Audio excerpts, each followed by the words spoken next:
time. So there was a big focus on jihadist extremism and terrorism in the last years. There was much more attention from the media when the authors of an attack claimed to be from jihadist politics. I mean, and they even say that there's a 375% more coverage when the perpetrator is Islamist terrorism.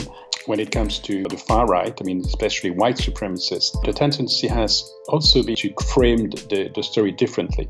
Quite often, I mean, when there is an attack by a far right terrorist, journalists, but also others, tend to focus on the individual psychology of the attacker instead of linking that to a specific ideology. Whereas when it comes to Islamist terrorism, they tend to broaden the question and even go further and question even the question of Islam as such, as a religion or as a form of ideology. So I think that we have to recognize that journalists that are supposed to be fair and balanced and impartial have tended to devote different attention and to work differently on stories that are basically the same. I mean, terror is terror, whatever the ideology you claim to represent.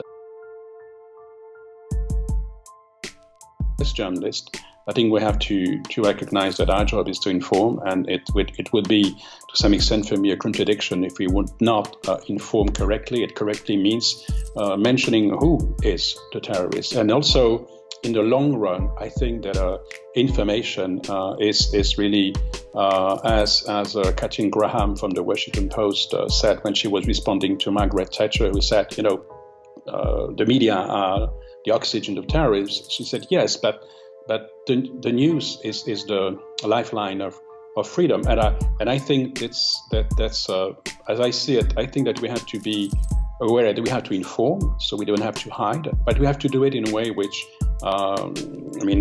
respects all the basic standards of our profession. Which means, for instance, not of course rebroadcasting the live stream of the terrorist, because the live stream was part of the attack. It was not just an illustration of the attack, it was part of it, not linking to his manifesto, for instance. Those kinds of decisions can, of course, be different according to the newsrooms and the public that you talk to, but I do think that the answer to this dilemma is not in sort of abdicating our role as informers.